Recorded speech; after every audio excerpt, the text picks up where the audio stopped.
Hey guys, tonight we journey to the quietest corner of Kyoto, where a storm taps softly on cedar shingles and the lamps flicker low. The floorboards beneath you creak as you step inside an old samurai estate, the kind with tatami mats that whisper when you kneel and shoji screens that seem to sigh as they slide. It smells faintly of pine smoke and old ink, and somewhere nearby, beneath floorboards or inside the walls, hundreds of scrolls are tucked away, rolled in silk, wrapped in secrets. You're not armed, not even a letter opener. And honestly, you probably wouldn't survive this lifestyle. Not because of the swords, though yes, those too, but because everything must be folded, dusted, unlaced, tied, and placed just so. One misstep, and you might knock a priceless Zen proverb into the fire, or sit on your ancestors' war poem, or use a ceremonial paperweight as a footrest. So, before you get comfortable, take a moment to like the video and subscribe, but only if you genuinely enjoy what I do here. And if you're watching this from somewhere unusual, or at an unusual hour, I'd love to know. Drop your location and local time in the comments below. Now, dim the lights, maybe turn on a fan for that soft background hum, and let's ease into tonight's journey together. The door slides shut behind you, and you're immediately enveloped by stillness, the kind so thick it feels woven. The room you've entered is narrow and long, like a scroll itself. Tatami mats underfoot, wooden beams overhead, and in the far corner, a chest. It looks modest. Black lacquer, iron handles, maybe 2 feet long. But inside, likely something older than this house. A piece of poetry, or a legal decree, or a hand-painted rendering of a plum tree in bloom, frozen mid-petal for centuries. The samurai, you quickly realize, weren't just warriors. They were collectors of ink and silk and fragile things. Scrolls weren't only art, they were memory, legitimacy, soul. Some scrolls contained sacred teachings. Others were family records. Others, personal letters from shoguns or monks. And all had to be protected, not just from fire or war, but from mice, mildew, and perhaps most dangerously, time. You kneel before the chest and gently lift the lid. The hinges barely whisper. Inside, nestled like a sleeping animal, is a single scroll, bound with a faded ribbon. The silk cover is patterned with tiny chrysanthemums, imperial, understated. You don't unroll it, not yet. There's a reverence to this act, and your hands already feel too loud. This particular scroll likely hasn't been opened in decades, maybe centuries. And yet, someone preserved it, stored it in this very room, made sure it never unrolled when it wasn't supposed to, never touched a damp cloth or a sweaty palm. Historians still argue whether the samurai's obsession with scroll preservation was about status, spirituality, or just a stubborn fear of decay. Maybe all three. But what's certain is this. They turned storage into ritual. Every scroll had a place. Every chest had a design. And every estate had a system, even if no two were exactly alike. You spot another cabinet across the room. This one's built into the wall, barely noticeable. A panel slides aside to reveal another tier of scrolls, stacked vertically this time, each inside its own box. No labels, no numbers, just subtle hints, patterns, tassels, scents that told their owners what was what. Imagine trying to find your favorite poem in that sea of silk. You'd have to remember it by the feel of the box alone, or the slight sound the wood made when you tapped the lid. One scroll collector reportedly stored his favorite calligraphy piece inside a hollowed-out bookcase behind his tea room. The only way to access it? Tilt a particular teacup at exactly the right angle. If that feels like something from a spy movie, well, it kind of was. The samurai lived in a world where privacy meant survival. But tonight there's no need for such tricks. You're welcome here. The scrolls don't mind. In fact, they seem almost eager to be noticed again. You gently pick one up, different from the first. This one's heavier. The ends are capped in ivory, worn smooth by use. There's a wax seal on the ribbon, faint but still clinging. You place it carefully on a low lacquer table, and even the air feels like it's holding its breath. This might have been read by a lord, or a poet, or a child inheriting his family's honor. And now you, tiptoeing through history in your socks, lifting centuries with your fingertips. You leave the scroll unopened still, because there's more to see. You pass a small alcove, tokonoma, where a single scroll hangs vertically. This one's displayed, not stored. A brushstroke of pine trees drifts down its length, interrupted only by a gentle swish of calligraphy near the bottom. Likely a haiku or a Buddhist verse. The ink looks recent, but the paper? Yellowed. Just a little. The contrast makes the scene seem timeless, frozen and flowing all at once. The scrolls here aren't loud, they don't shout, but they're speaking, in rolled silk and hidden compartments, in tassels and boxes and folds and scent. And you're just beginning to understand their language. You sit on a cushion now, the scrolls all around you like paper stars. You're in the quiet heart of a history few ever get to touch. But tonight, you do. With every breath, you shift slightly on the cushion, the air thick with the scent of old paper and tatami straw, and glance again at the unopened scroll resting on the lacquer table. You still haven't touched the seal. Somehow it feels too soon, like peeling the label off a bottle of wine before you've even uncorked it. Better to wait. Better to understand what scrolls meant before you peek inside one. Because for the samurai, a scroll was never just decoration. It wasn't a quaint little relic or a passing fancy. It was proof. Proof of heritage, of refinement, of having read and written and remembered. And in a culture where ancestry was identity, and the line between sword and poetry was slim, that mattered more than you might expect. The scroll you're looking at could very well have belonged to someone whose family crest flew on a battlefield, whose armor was dented, and whose hands bore calluses from training. And yet, he might have spent just as much time selecting the perfect brushstroke of ink, rolling it just right, and placing it in a lacquer box lined with cotton paper. Mainstream records agree. A samurai was expected to cultivate both bun and byu. One without the other? Unbalanced. You might be deadly, but uncultured, or elegant, but helpless. So you had to be both. And the scroll? That was your bun, rolled and ready. Some samurai even went so far as to travel with miniature scrolls tucked inside their sleeves. One anecdote describes a warrior who would unroll a short Zen saying before battle, not as a superstition, but as a moment of calm, of stillness, of checking in with something quieter than fear. Historians still debate whether these scrolls were widespread or more of a romantic literary invention. But even if exaggerated, the symbolism stuck. In one moment you might be swinging a sword, in the next composing a haiku. The scroll held both those realities together, wound in the same silk. And make no mistake, scrolls were expensive. Handmade paper, hand-ground ink, often painted with powdered gold or delicate color washes. The calligraphy itself wasn't always by the samurai. It might be a monk's or a hired artist's. But the act of owning it, of storing it correctly, of knowing when to display it, that was all part of the performance of refined strength. You turn toward a nearby cabinet, low and square, and carefully slide open one of its compartments.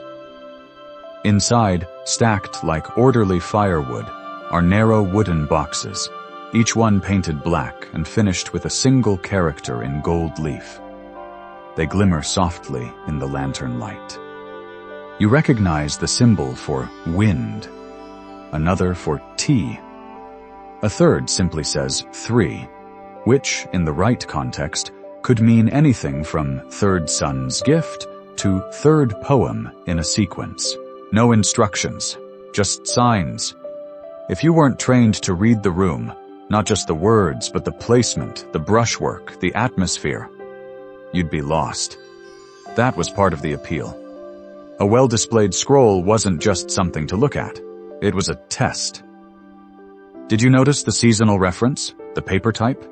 The ink's dryness? If not, well, maybe come back next spring. One samurai lord reportedly judged his guests' intelligence by their reaction to the scroll he displayed during tea. Too many compliments? Shallow. No comment at all? Clueless. The perfect guest would offer a single nod and a whispered phrase like, "Ah, early mist over plum."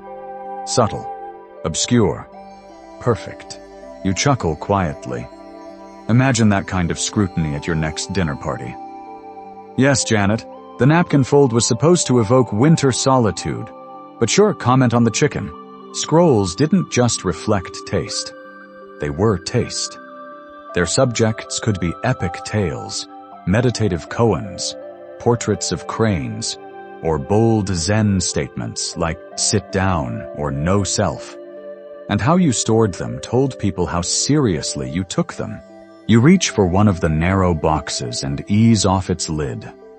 Inside is a scroll wrapped in blue brocade, fastened with an ornamental cord. The ends are capped with bone, faintly carved. It smells faintly of sandalwood. The cloth is cool under your fingertips, the texture like a whisper. You don't unroll it, not yet, but you can tell someone once did, often.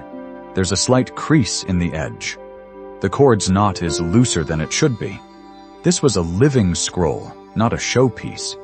Maybe read each morning beside tea, or unrolled during a ceremony, or, if you believe the fringe scholars, used as a subtle communication tool, a kind of mood board before emotions had emojis.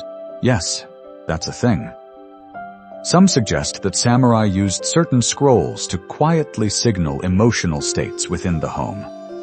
A poem about solitude in the guest room might mean, "Please leave me alone." A scroll featuring wind-bent reeds could mean, "I am being flexible for now." Historians roll their eyes at this theory. But you like it. Humans have always found sneaky ways to share how they feel. Why not in brush strokes? You slide the box back in place and exhale. There's something comforting about how intentional everything is here. No piles, no chaos, just careful, calm respect for what matters. And maybe, if you listen closely, the scrolls are teaching you something too. That silence can speak, that softness can last, that the things you store carefully, your memories, your stories, your quiet joys, don't have to shout to be worth keeping. You stretch your legs out just slightly, careful not to bump the low cabinet, and your eyes drift to a shelf lined with boxes. Most of them about scroll length, though a few are oddly narrow or elaborately wide. Their surfaces glint faintly in the lantern light, layers of lacquer catching the amber glow with a soft shimmer. Some are black with subtle red undertones, others finished in deep gold, as if they were polished by centuries of fingertips.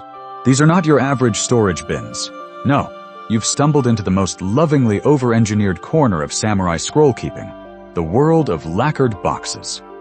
A quiet, obsessive art form in its own right, and one that makes you wonder if Marie Kondo had ancestors in feudal Japan. You slide one box forward. It's heavier than expected. The surface is smooth, the pattern understated. Tiny cranes stitched into a field of black, their wings barely distinguishable unless the light hits just right. You lift the lid slowly, expecting a grand reveal. Inside, a single piece of paper. Not a scroll, not a book. Just a folded, slightly yellowed slip no bigger than a grocery receipt. Handwritten clearly. It looks like a poem, or a shopping list, or a curse. It's hard to say, and someone at some point decided this lone sheet deserved its own custom box, with 2 compartments, and padding. You gently close the lid again. That's the thing about scroll collectors. They didn't always care how big something was. They cared how it was folded, and how it felt, and whether it was worthy of being kept, however quietly. Mainstream historians often describe this obsession with presentation as part of a broader aesthetic philosophy. Wabi-sabi, the beauty of imperfection, of transience. But when you're holding a box this perfect, seamless, smooth, and unnecessarily well-designed, you wonder if there wasn't just a little bit of humble bragging involved too. Imagine it. Oh, that old poem? Just something my great-grandfather tucked away after he meditated on a cherry blossom. Yes, we had it custom boxed by a lacquer artisan who spent 3 weeks perfecting the hinge alignment. Some boxes even had drawers within drawers. You'd open the lid to find another lid, then a sliding tray, then a hidden compartment that may or may not contain anything at all. A particularly eccentric scroll collector once designed a box that could only be opened by tilting it at a precise angle while humming a specific Buddhist chant. And this wasn't just vanity, not entirely. These boxes were built to defend against time and weather. Japan's climate, humid, seasonal, and filled with insects that regard delicate paper as buffet fare, posed a real threat. So boxes were crafted to be airtight. Some were lined with kozo bark to absorb moisture. Others were treated with cedar oil to deter mold and pests. Even the paints used in the lacquer had antifungal properties. So yes, your poetry box may be gilded, but it's also a fortress. You slide another box from the shelf. This one is unusually long and thin, decorated with silver inlay along the corners. A note attached to the top, barely legible now, says something like, "Moonlight Passage Midsummer." That could be a poem, a title, or a reminder of when it was last read.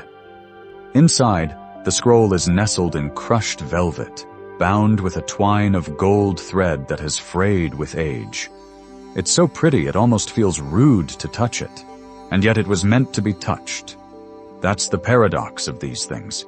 They're both art and utility, sacred and domestic, like a teacup made of porcelain so fine it's see-through, but still expected to hold hot liquid without complaint. You run your fingers lightly over the velvet lining. Somewhere in the past, a samurai reached into this very box, pulled this very scroll, and unrolled it with the same kind of slow reverence you're feeling now. Maybe he read it before a duel. Maybe he cried over it. Maybe he sighed, tied it shut, and slid it back into place, not knowing, or perhaps knowing too well, that someone would find it again, centuries later, and do the same. There's a kind of tenderness in that. Historians still argue whether the care invested in scroll boxing was more functional or symbolic. Some believe the samurai used the ritual of boxing and unboxing as a kind of meditation. Others argue it was simply the best method available to prolong the life of their documents. But when you hold something so beautifully designed, so exquisitely pointless and practical at once, you can't help but think, maybe they did it because it felt right. Maybe they did it because the act of storing something with care is an act of believing it matters. And in a world filled with impermanence, plum blossoms that fall, ink that fades, names that vanish into old paper, that kind of belief is more powerful than it seems. You replace the box on the shelf and glance around the room. So many boxes, so many secrets, so many hands that opened and closed them over and over again, without ever thinking they were doing anything extraordinary. But they were. Because in the end, these lacquered boxes aren't just containers. They're echoes, preserving not only what was written, but how it was kept, why it was held close. Who thought it was worth protecting? You exhale slowly, then reach for the next box. You lift the next box with both hands. It's heavier than it looks, and feel a subtle resistance as the lacquered lid slides free. A soft puff of air escapes, carrying with it the faintest scent of cedar and old ink. Inside, the scroll lies tightly rolled, nestled in a wrap of mulberry paper and a lining of what looks like pressed cotton. And beneath the scroll, as if guarding it from below, is a thin square of what can only be described as old-fashioned insulation, woven grass paper, layered like a protective blanket. You smile to yourself. These samurai were not playing around when it came to storage. This wasn't just about display, it was defense. Against the elements, against pests, against even time itself. You're beginning to realize that the real enemy of the scroll wasn't fire or war. It was mildew. Japan's climate, for all its seasonal beauty, is not scroll-friendly. The summers are hot and sticky, and the winters can be damp and bone-chilling.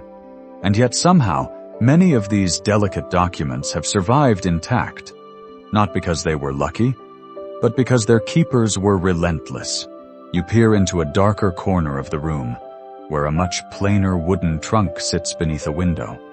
It looks like an afterthought, simple, square, unpolished. But when you open it, you're hit with another faint scent. Not cedar this time. Something sharper, almost spicy. You lean in closer. Peppercorns? Indeed, among the folds of silk and paper rests a sachet filled with dried peppercorns, mint leaves, and cloves. A natural pest repellent, tucked in like a secret. Historians have noted a range of odd protective habits among samurai scroll collectors. Some buried lavender bundles under floorboards. Others insisted on opening each box once a month to let the paper breathe. One even instructed his servants to rotate scrolls on a calendar schedule to avoid pressure creases. And then there were the anti-rodent defenses. You glance down at the base of one cabinet and notice something strange. Small, carved strips of bamboo, angled just so, lining the interior edge. It takes you a moment, but you realize what you're seeing. A kind of early warning trip for mice. If a rodent tried to sneak its way inside, it would slip and fall into a shallow groove where it couldn't reach the scrolls. You have to hand it to them. Scrolls weren't just protected, they were pampered. And then there's the humidity problem. The enemy so silent you don't even notice it until it's too late. To counter that, some samurai installed hidden vents near their scroll alcoves, designed to keep airflow steady even when rooms were closed. Others kept bowls of ash or rice beneath storage shelves to absorb moisture. The most extreme? A lord in Edo reportedly had his scroll chests built with double walls, creating an air cushion between the inside and the damp outer world. His archivist noted, proudly, that not a single scroll had softened under his care. Softened, in this context, being the polite term for utterly ruined. Historians still debate whether all these precautions were necessary, or whether the samurai simply leaned into paranoia with their usual flair. After all, a document might survive just fine in a dusty box without all the theatrics. But then again, maybe it wouldn't have meant as much. Because here, it wasn't just about keeping the scroll, it was about honoring it. And so we come to the ritual. You imagine it. A servant, trained not just in cleaning, but in temperature awareness, scent detection, and mouse avoidance, carefully unboxes a scroll once a month. He lifts it gently, not from the middle, but by its wooden caps so as not to stretch the fibers. He unrolls it slightly to inspect the ink. Not too far, just enough to check for moisture damage. Then he rewraps it, binds it, replaces the sachet of cloves, and boxes it again. It's not glamorous, it's not exciting, but it's care, turned into a calendar event, a kind of choreographed intimacy with the past. You crouch beside another chest and open the lid. More scrolls, more sachets, and something else. Small stones, polished smooth and lined in a circle around the base. You pause. Were they decorative? No. You recall reading about this somewhere. The stones are heat sinks. They absorb excess warmth during hot months, helping to stabilize the temperature inside the box. Not just science, but intuition turned into habit. Samurai scroll preservation wasn't one size fits all. Every household had its own methods, its own storage quirks. And if a method worked, if it kept the ink dark, the paper crisp, the poem intact, it was passed down like swordsmanship. Family scrolls often came with family rituals, some of them so specific they sound like spells. Rotate the scroll on a full moon. Do not read the prayer scroll after dark. Always rewrap the battle report with your left hand. Superstition? Perhaps. But maybe also a way to stay connected to those who came before. You close the chest gently and sit back. The room is dim, the scent of herbs mingling with wood and ink. You can almost hear the rustle of silk as another scroll is gently unrolled in some neighboring house. Another pair of hands carefully folds it shut. Another mind wonders, have I done enough to keep it safe? And you? You smile, because now you know that scroll storage, so quiet, so methodical, so oddly cozy, isn't about hoarding. It's about remembering. It's about intention. And whether it's peppercorns under floorboards or bamboo mouse traps carved by hand, one thing is certain. These collectors may have feared nature, pests, and mildew, but they never feared a little extra effort. The light shifts slightly as you turn, casting soft shadows on the wall. You pause before a tall cabinet nestled into a recessed alcove. Its doors look like part of the wall, flush and unadorned. At first glance, you might mistake it for a structural beam. But as you lean in and slide the edge, it glides open with a whisper. No hinges, just a clever groove system. And inside? A scroll closet that isn't a closet. This is where things get clever. Unlike the chests and boxes you've seen so far, this space isn't about showmanship. It's quiet, purposeful, hidden. A standing cabinet built directly into the architectural framework, accessible only if you already know it exists. It's a kind of secret gallery, though ironically, it contains no paintings. These were called kakure dansu by some households, literally hidden drawers, though many had no formal name at all. They were just there, out of sight, always close, part of the rhythm of the house. You run your fingers along the rows of scrolls within, each tucked neatly into its compartment, their ends capped in dark wood, some marked with tiny red stickers, others with minute kanji characters almost too faint to see. The labeling system here isn't linear. It isn't even consistent. In fact, it might only make sense to one person, likely the head of the house or the family scribe. Historians still argue whether this apparent inconsistency was deliberate, a way to obscure the true value of certain scrolls from visitors or potential thieves, or whether it was just the result of centuries of layering, one generation organizing by season, the next by author, the third by mood. You pluck one scroll from its slot and feel the faint give of the shelf. Spring-loaded. A small design choice, meant to help gently push the scroll into your hand without needing to pinch or tug. Another whisper of preservation. And if you think that's overly cautious, consider this. The average scroll, once unrolled more than a few dozen times without care, begins to lose its edge tension. The paper frays. The ink can lift. The fibers pull apart microscopically. In other words, it gets tired. So yes, a spring shelf makes sense. You gently return the scroll to its slot and admire the design of the cabinet. Behind the rows of scrolls, a small ventilation gap runs the height of the unit. You wouldn't notice it unless you looked from the side, but it's there, carved into the back panel to promote airflow and reduce humidity. It's not mechanical, it's not flashy, but it works. And it's been working for hundreds of years. You imagine the person who designed this closet. Not an architect, necessarily. Maybe a calligrapher, or a monk who knew a little about wood. Someone who understood the value of stillness. Someone who thought, let the scrolls breathe, but let them be unseen. There's a theory that some of these hidden scroll spaces weren't just practical, they were philosophical. In Zen Buddhism, the idea of emptiness isn't a lack, it's potential, possibility. A blank scroll can contain anything. A hidden scroll, doubly so. So why put your most precious calligraphy in the grand display room, where the ink will fade and the light will warp the silk? Better to store it in the quiet. Let it rest. Let it age without being watched. In a world so obsessed with visibility, fame, recognition, the spotlight, there's something almost radical about that. You close the cabinet softly, letting it disappear into the wall once again.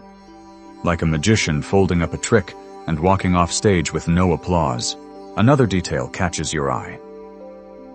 The wood panel next to the closet is etched with faint geometric patterns, just shallow enough to avoid notice, but deliberate. These marks may have served as a map, a mnemonic device. Turn left at the pine branch, press just below the crane, and voila. Hidden storage revealed. You chuckle softly. The samurai were nothing if not subtle show-offs. In some homes, these hiding spots went beyond mere scrolls. A few families built entire rooms concealed behind faux walls or sliding lattices. Not for escape, but for curation. A kind of private museum. Guests might never see it. But family members? They knew.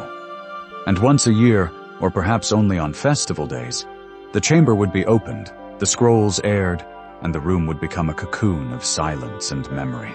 You can almost hear the rustling of sleeves, the soft unrolling of a text about moonlight or duty, or the fleeting scent of plum blossoms. Someone reads aloud, barely above a whisper. Someone else nods. And then the scrolls are closed again. Tied, tucked, returned. This was intimacy without display, and in many ways, that's what these hidden cabinets still represent. The idea that something doesn't have to be seen to be loved. That some parts of your life, your memories, your art, your scrolls, deserve their own space. Quiet and undisturbed. You glance around the room once more. Suddenly, you start to wonder how many other closets aren't closets. How many walls contain scrolls? How many panels conceal poems? It's a good reminder, even in the simplest space, there's more than meets the eye, especially when samurai are involved. You slide back onto your cushion, cross-legged now, arms resting in your lap. The room is silent, save for the faint creak of wood as the house settles around you. It's the kind of quiet that holds weight, like even the air has agreed to hush itself. You stare at the closed cabinet, still marveling at the hidden scroll closet you just explored, and your eyes wander to another detail. The floor. It's subtly raised in one corner, just a slight elevation you wouldn't notice unless you were looking for it. And of course, now you are. You move closer, kneeling beside it, fingers pressing lightly into the edge of a tatami mat. It lifts, barely, and beneath it is another small chamber. A shallow, dry compartment. No lacquer, no silk, just bare wood and finely pressed paper lining the base. But inside it, 3 scrolls, rolled tightly. Not boxed, not labeled, just there. Now this is interesting. This isn't show storage. This is secret storage. The kind used not for display-worthy poems or decorative pieces, but for something else entirely. Documents, maybe. Military strategies, clan agreements, love letters. Or, according to some scholars, something even more precious. Drafts. See, not every scroll was meant to be seen. Some were never finished. Some were works in progress. Some were copied again and again before a final version was chosen. And those versions, the inky rehearsals, the almosts, had to go somewhere. That somewhere, often under the floor. Historians still debate whether samurai families routinely used underfloor compartments for literary storage, or whether that practice was limited to higher-ranking households with space to spare. But the records do show that samurai kept multiple versions of important documents, particularly before the Edo period, when standardization was looser and scribes took, let's call it, creative liberties. You lift one scroll gently from the floor cache. It's wrapped only in thin paper, the ends unadorned. A working copy, no doubt. And as you unroll it slightly, just slightly, you notice the ink is faint in places, heavy in others. There are smudges, corrections. An entire passage struck through with a neat row of black X's. This was someone's rough draft. And here you are, reading it like a secret diary. You rewrap it quickly, not out of guilt, but out of respect. There's something intimate about seeing someone's half-formed thoughts, even if they're centuries old. The unpolished side of an otherwise precise and curated tradition. It's easy to forget, when surrounded by ornate boxes and gilded calligraphy, that the scrolls were often living documents. Not everything was perfect the first time. And even the samurai, stoic, refined, sword-carrying, had to revise. There's something deeply comforting about that. You open the next scroll. This one's more formal, though still without ornamentation. A family record, perhaps. You spot names written vertically, small marks beside some of them. Likely dates or honorifics. A family tree in ink. But again, it's not the final version. Some names are rewritten in darker script. A few are scratched out entirely. Why? Maybe someone was disinherited. Maybe someone died. Maybe the scribe had bad lighting and needed to correct a spelling. Whatever the reason, this scroll wasn't thrown away. It was stored, protected even in its imperfection. That tells you something. Even the flawed mattered. Even the mistakes were worthy of saving. And beneath the practicality of this floor cache, its lack of lacquer, its complete disinterest in being seen, you sense a quieter kind of reverence. The kind that doesn't need ceremony. The kind that says, not everything has to be displayed to be important. You place the scroll back where it was, smoothing the paper gently, and close the lid of the compartment. The mat settles with a soft thud, and you sit back again, staring at the space as if it might speak. Maybe this is your favorite detail so far, the most human one, because it's easy to admire the polished scrolls, the grand boxes, the elegant calligraphy framed and hung like royal decrees. But it's these underfloor documents, the quiet ones, the messy ones, the ones that were probably only meant to be read by candlelight and stored without fanfare, that feel most like real memory.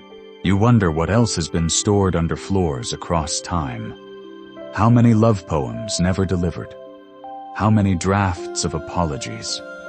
How many first attempts at prayers that were rephrased in better words? How many things people wrote down, not to impress, but simply to understand themselves? You rest your hands on your knees, the silence wrapping itself around you again like a soft shawl.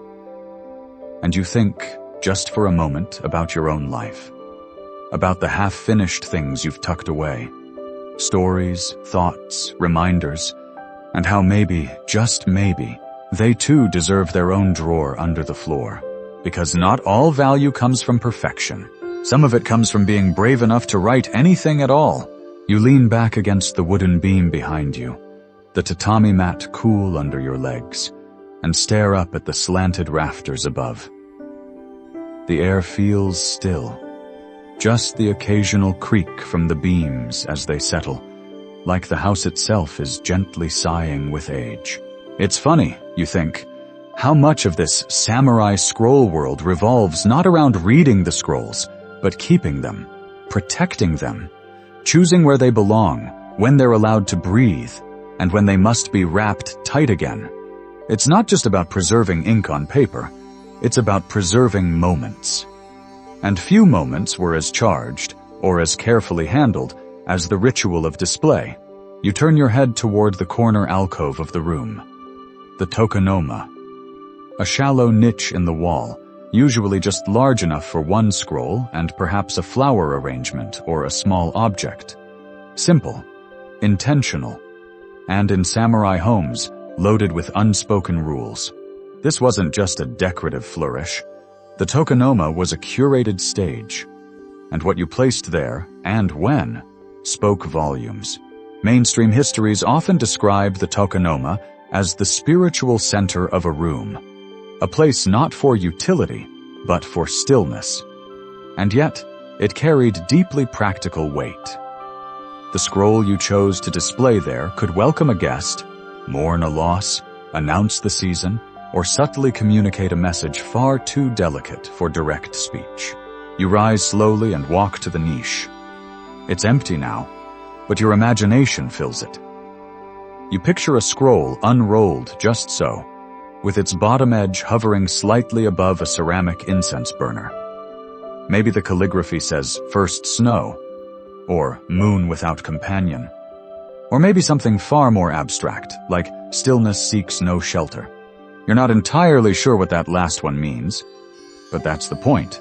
Scrolls chosen for display were never literal. They weren't signs. They were atmospheres. You didn't look at them and think, "Oh, cherry blossom season." You felt the cherry blossoms. You tasted their brevity, and the timing of display mattered. A winter-themed scroll shown in midsummer could be jarring, or brilliant, depending on the context.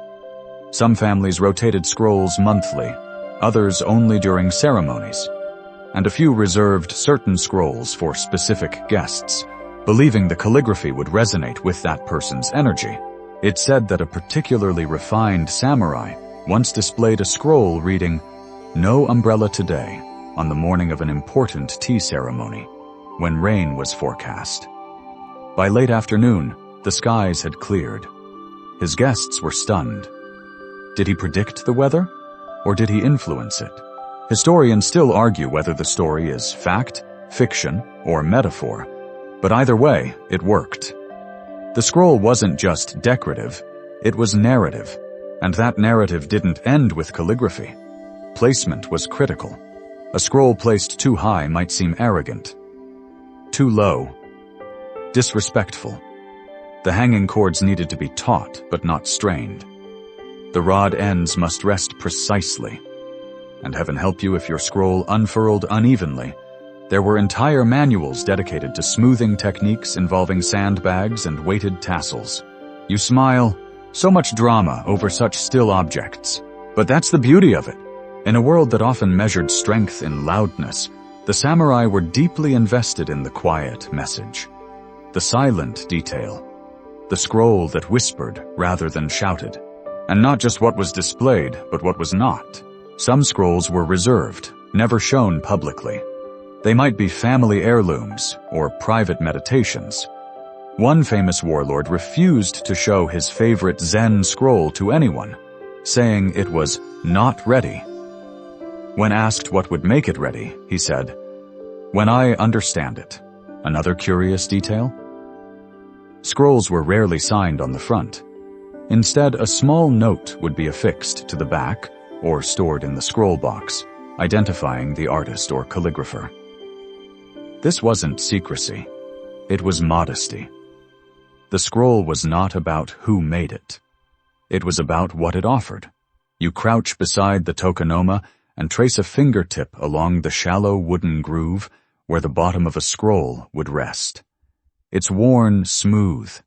Generations of scrolls have been hung here, read, respected, rolled again. And in their display, they became more than paper. They became a moment in time. You think again about modern spaces, about screens and images and posts and likes, about how we rush to show everything, always. And suddenly, the idea of a single scroll, unrolled with care, silently hanging in a quiet room, feels revolutionary. You stand again and bow slightly toward the alcove, not out of habit, but instinct, because you get it now. Scroll display wasn't about admiration.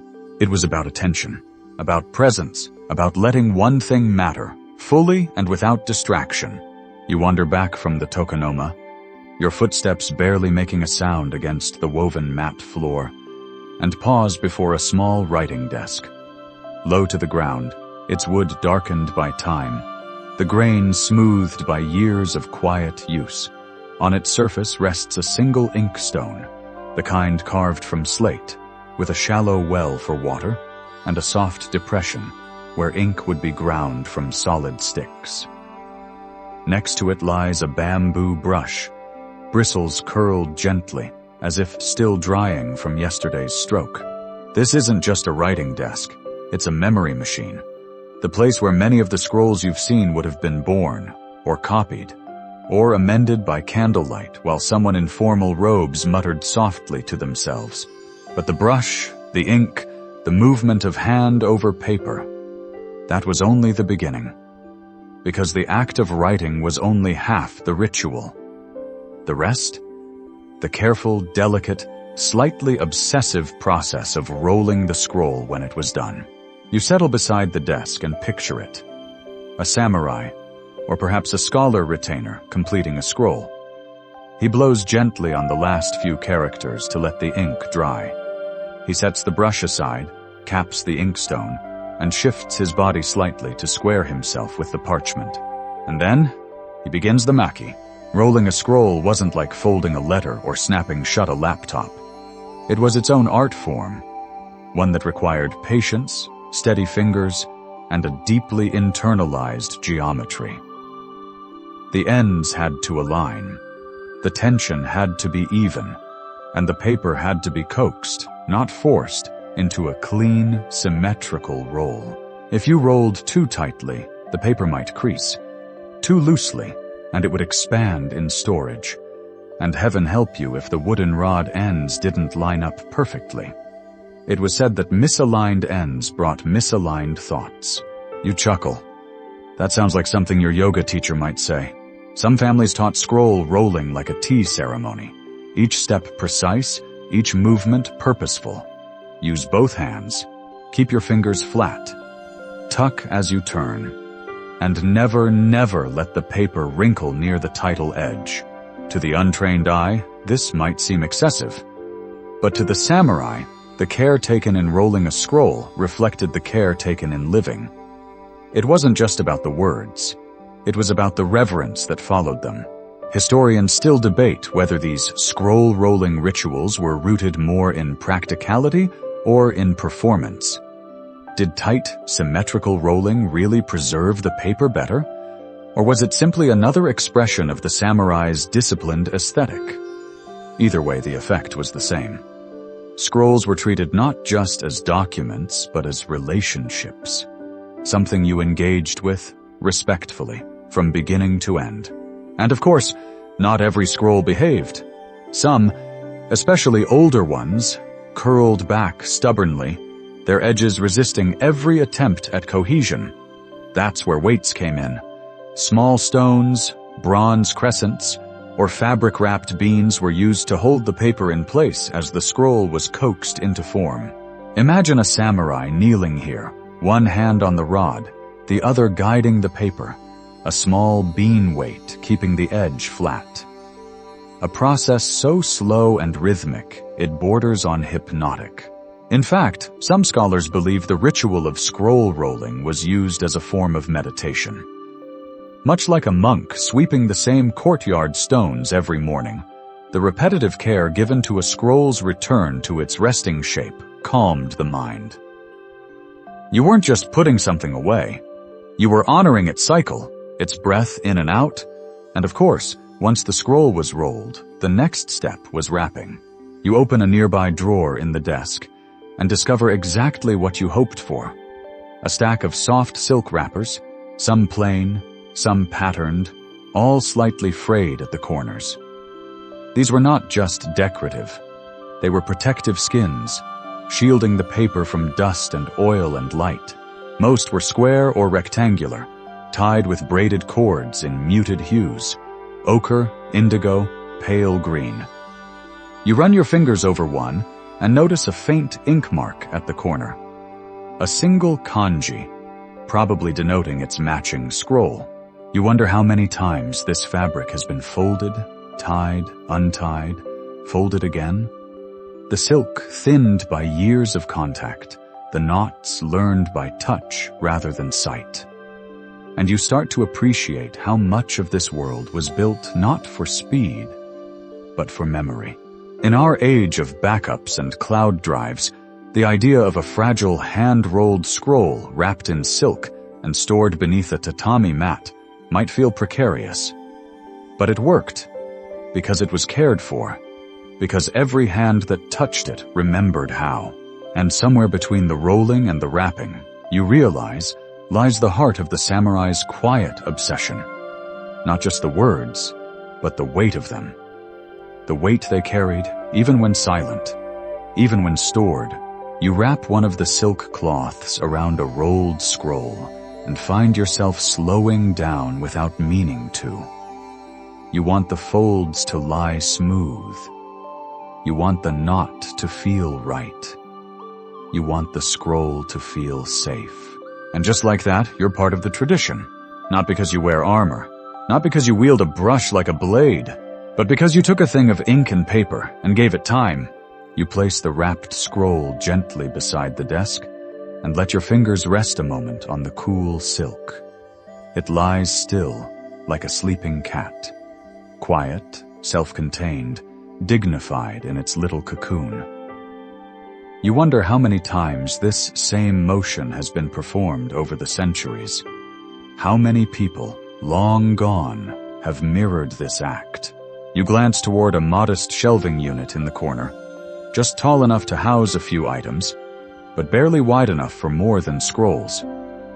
You walk over, sliding one of the shelves aside to reveal a deeper compartment tucked behind the others. Inside, a bundle of narrower scrolls tied with thin black string. They look different. Shorter, plainer, older. Komajir, excerpts, fragments. These weren't full scrolls. They were clippings, samples, bite-sized records of larger texts, often kept for reference or teaching. Imagine a samurai's favorite poem, but just the best stanza. Or a particularly dramatic sentence from an old battle report, pulled out and stored like a pressed flower. Sometimes these fragments were used for calligraphy practice. Sometimes they were kept for sentimental reasons. A lord might preserve the handwriting of his teacher, his father, or a friend lost in battle. They weren't meant to impress. They were meant to remember. You untie one slowly. The paper is fragile, yellowed at the edges. The characters are faint, written in a graceful, slightly rushed hand, probably a first draft. And next to it, in the margin, a tiny brush stroke in red. A correction. Or maybe a note from a teacher to a student. Maybe it says, "Try again," or "Good job," or "Too many loops in the character for wind." Historians still debate whether these fragments were ever meant to be seen by others, or whether they were part of a private inner archive, a scrapbook of moments. Some even suspect samurai used them like emotional flashcards, choosing excerpts to match their moods. Stoic resignation, silent longing, exuberant cherry blossoms before deadline. You roll the piece gently and place it back in the bundle. It's humbling, in a way, to think of warriors, stoic, disciplined, hoarding tiny paper fragments like love letters. But that's the contradiction of it, isn't it? They were trained for war, but they stored words like treasure. In one record, a daimyo's retainer was instructed to keep a single line from a larger sutra on his person during travel. Just one line. He was told it would steady the spirit during rough roads. That fragment was wrapped, stored, even oiled to prevent crumbling. Less than 20 characters, carried like a compass. You settle cross-legged again, your hands resting in your lap.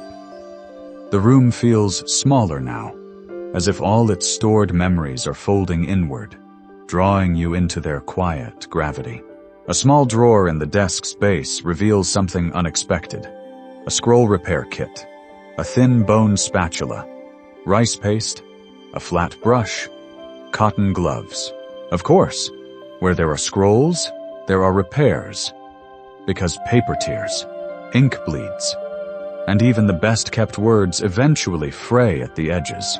You pick up the spatula, smooth, polished, no sharp edges, used not for slicing but for easing apart old folds or gently lifting stuck paper. A kind of surgical tool for sentences. And beside it, the rice paste, just a tiny jar sealed with wax. Used for mending splits, reinforcing joins, or reattaching broken end caps. Repairing a scroll wasn't considered shameful. In fact, the more repairs it had, the more it revealed about its life. Like a scarred sword, a patched scroll had seen things. Some scrolls were repaired so often that they became family heirlooms, not because of their contents, but because of the generations who had fixed them. There's a lovely phrase from an old preservation manual. Let no thread shame the ink, meaning a scroll stitched back together with care is never lesser for it. It is more. You run a finger along the edge of one wrapper and feel the faint bump where a patch has been laid beneath the fabric. Invisible at a glance, but obvious if you know what you're looking for. A quiet kindness.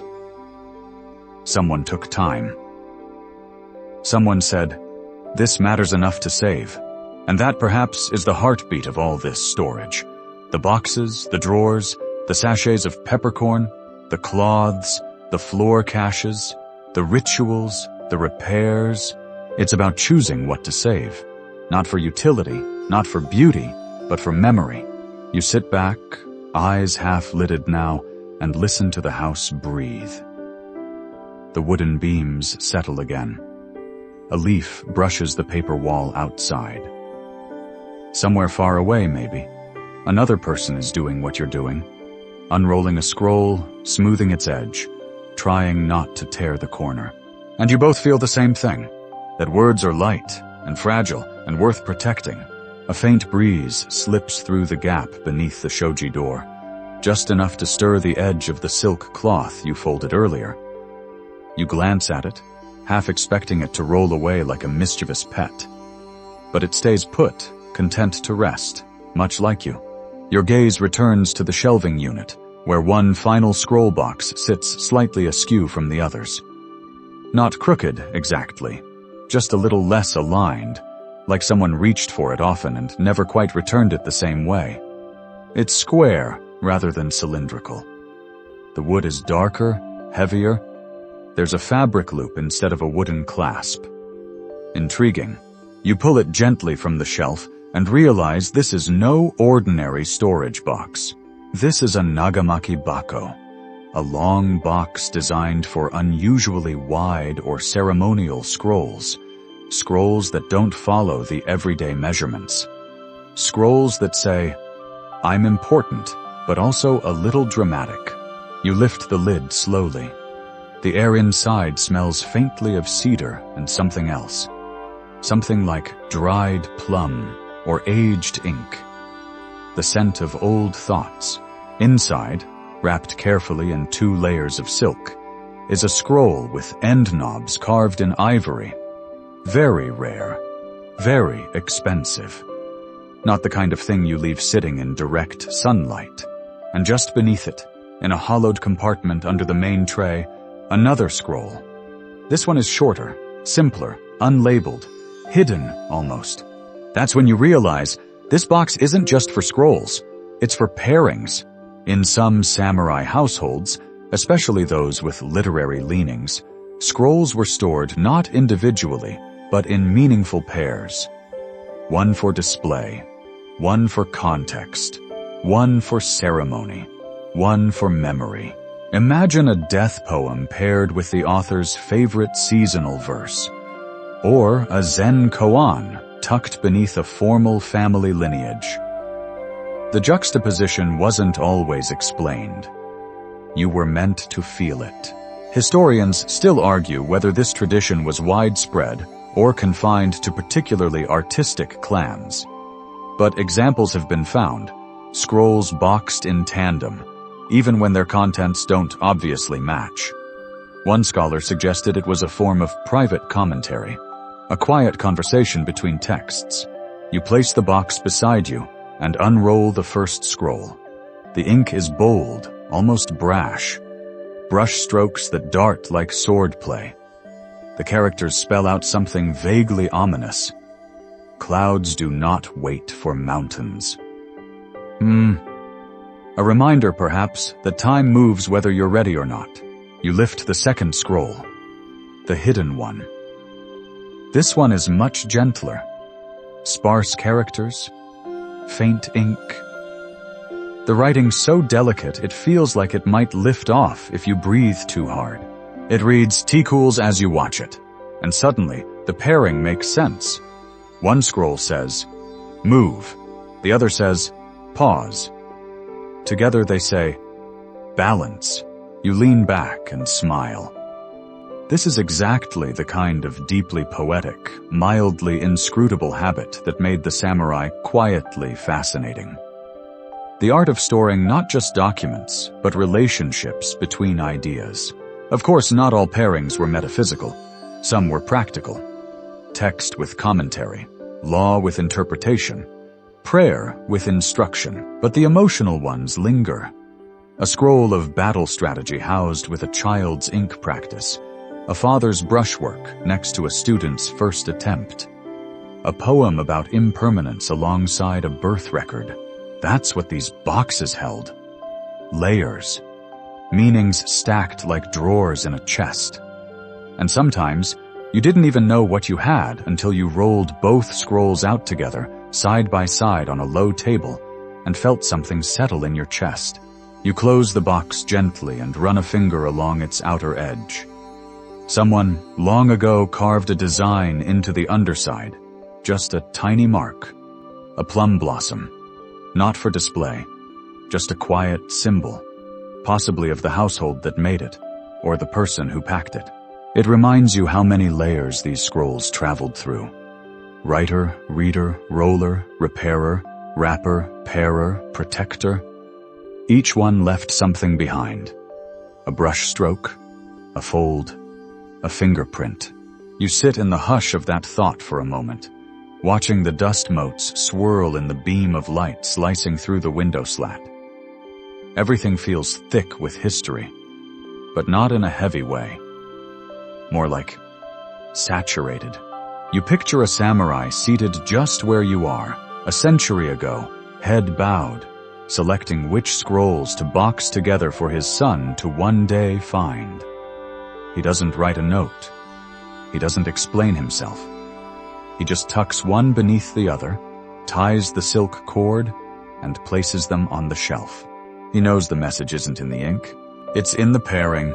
The weight of that final box still hums gently in your hands as you return it to the shelf. This time aligning it just so. Flush with the others, edges squared, the looped cord facing outward like a quiet bow. It's a small act, really, but one that carries centuries of muscle memory behind it. Scrolls were never tossed, never wedged, never crammed. They were placed. And now, as you look around the room, you realize there's something else going on here. Something beneath the display, behind the careful pairing of scrolls, under the layering of ink and silk. Something architectural, something infrastructural. You begin to notice the layout. The scrolls are not all in one place. Some are shelved, some hidden. Some stored in floor compartments, some in wall niches. Others in drawers you nearly missed. It hits you slowly. This house has been designed around the scrolls, not the other way around. A typical samurai home was not a warehouse of weapons and armor. In fact, most living quarters didn't display swords at all, except ceremonially. Instead, these spaces were tuned like instruments, built to accommodate rituals of reading, writing, storing, and silently thinking about things far too poetic for everyday speech. This wasn't just about personal taste. There were unwritten architectural principles governing where scrolls could be kept. Scrolls that carried spiritual or literary significance were often stored facing east, aligning with sunrise, to symbolize renewal. Scrolls that dealt with mourning or legacy were placed lower on shelves, closer to the ground, in humility. You pause and look around the room again with new eyes. That narrow cabinet tucked into the north wall, likely reserved for Buddhist texts. That upper shelf above eye level, probably meant for seasonal poetry or festival verses, taken down once a year and read aloud.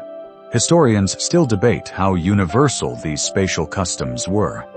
Some believe they were strictly regional, common in Kyoto, rare in Edo. Others argue they evolved over time, especially as the Tokugawa peace settled in, and the samurai class leaned harder into aesthetics and intellectualism. But regardless of origin, the philosophy was clear.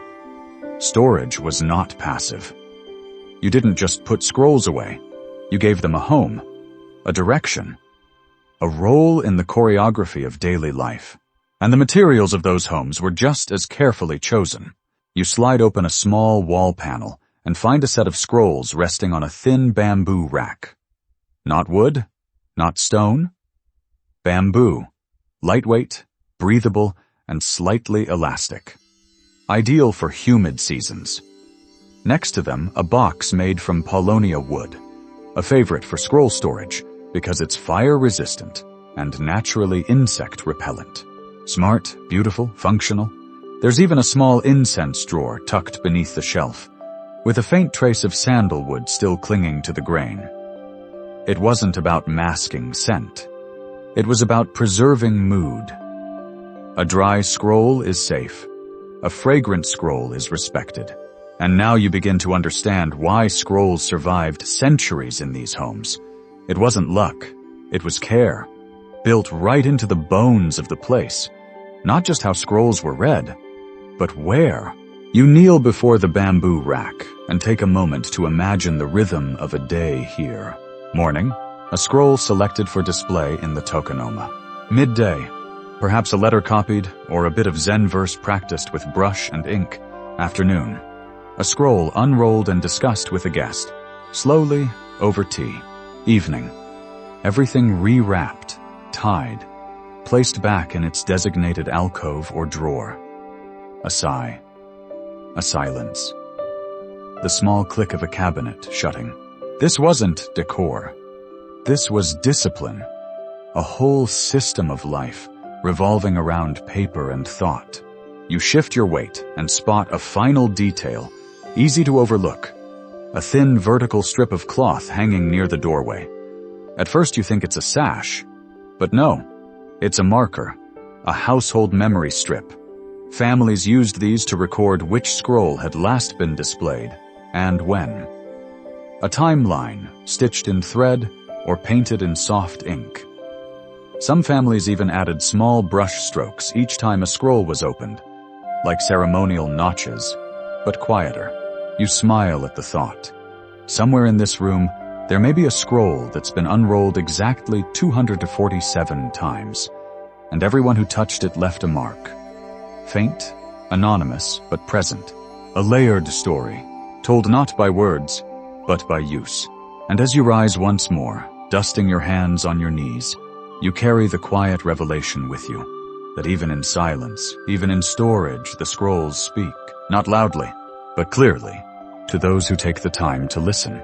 The room hums with a soft stillness now, the kind that only settles after everything has been returned to its rightful place. The scroll boxes sit tucked away, the silks are smoothed, the lids gently shut. Even the air feels quieter somehow, like it's honoring the order you've restored. But as you stretch your arms and prepare to step away, something catches your eye.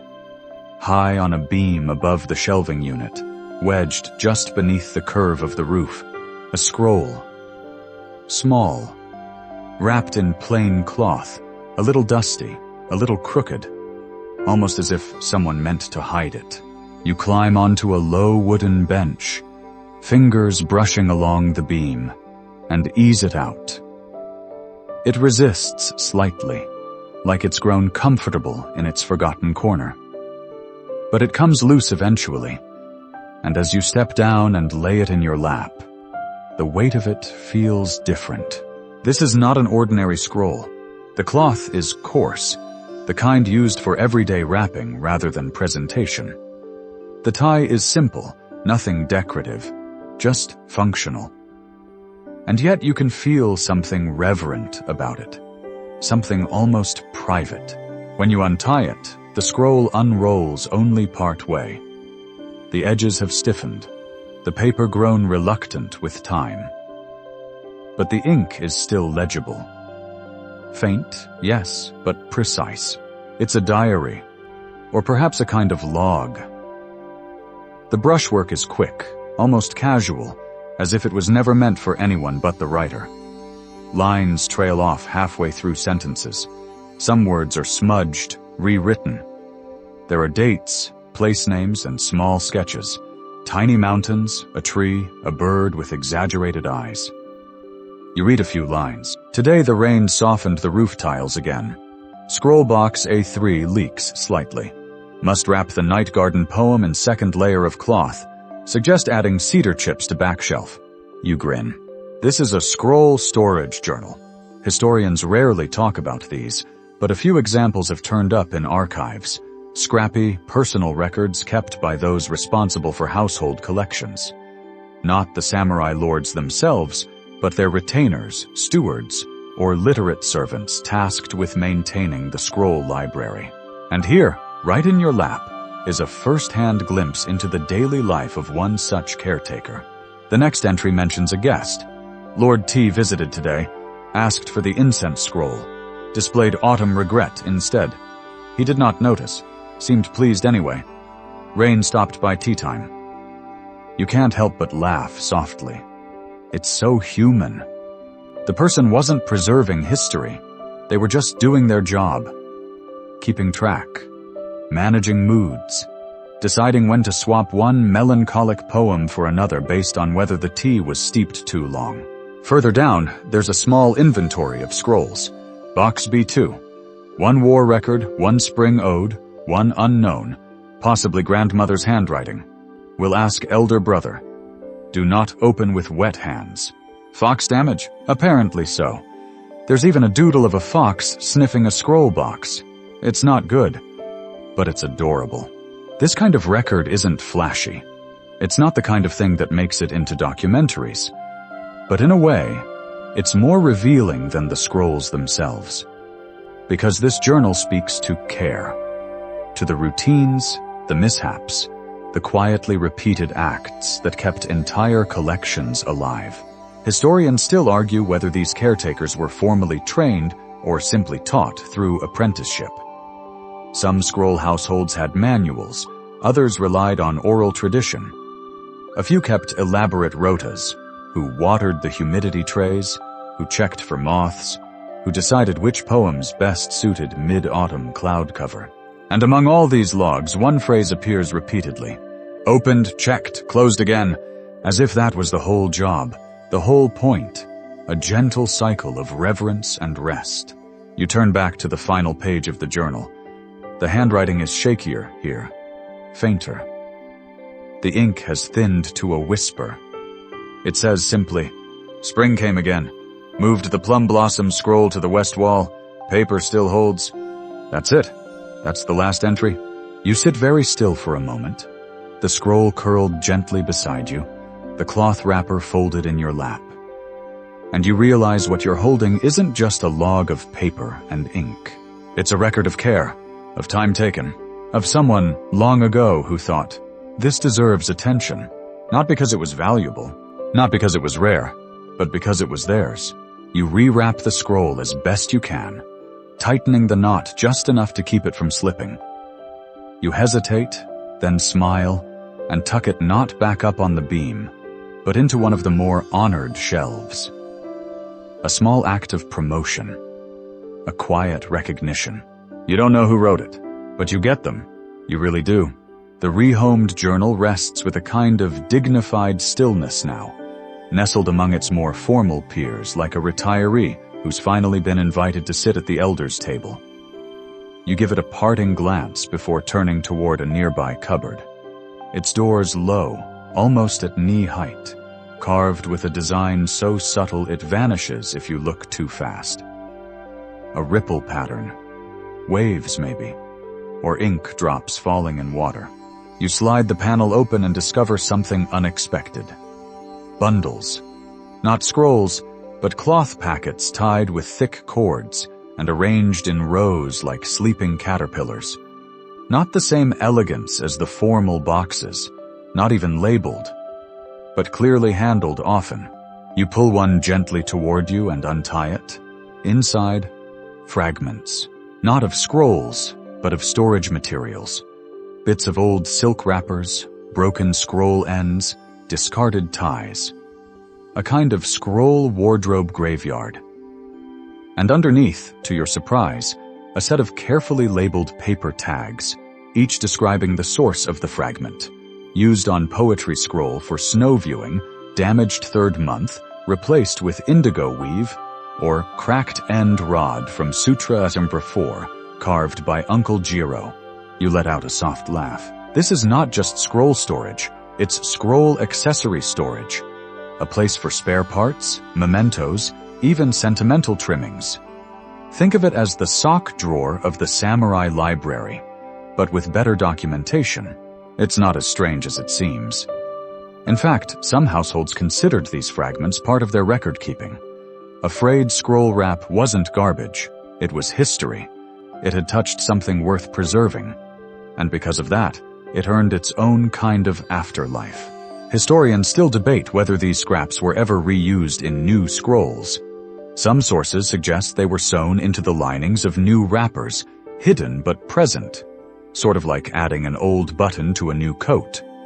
Others say they were simply archived, out of affection. A way of remembering what used to be. You pick up a tag with a faint red ink mark shaped like a teardrop. Piece from Imperial Visit scroll, wrapper scorched by incense ember, replaced summer, still smells faintly of sandalwood. And sure enough, it does. You breathe it in. The scent is faint but warm. Sweet. Like a memory you didn't know you missed. There's something wonderfully mundane about all this. It reminds you that behind every meticulously kept collection was a human being. Probably multiple. All worrying about which wrapper to use, how tight to tie the cord, and whether it was worth patching that slightly discolored corner or just starting fresh. You can almost hear them debating it in hushed voices over rice and pickles. In fact, scroll wrappings were sometimes a subject of surprisingly deep conversation. The color of the wrap could reflect the season, the tone of the scroll's contents, or the intended reader.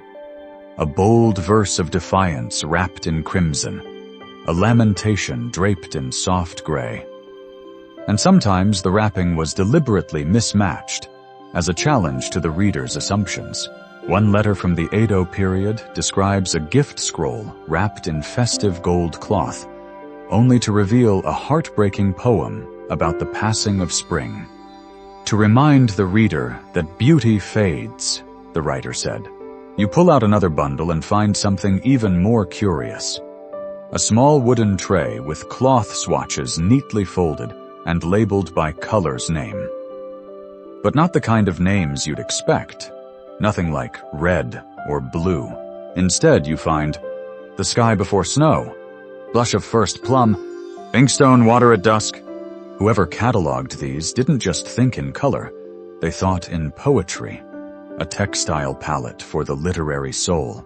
And there's practical use here too. A cloth's tone could influence a scroll's perceived meaning. Soft colors encouraged gentler reading.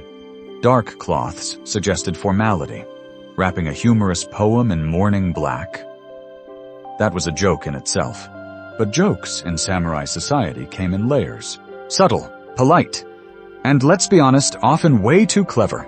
You refold the swatch, place it back in the bundle, and retie the cord with the same knot it came in. A simple square knot, tight but not strained. As your fingers finish the last tug, you feel something else under the tray.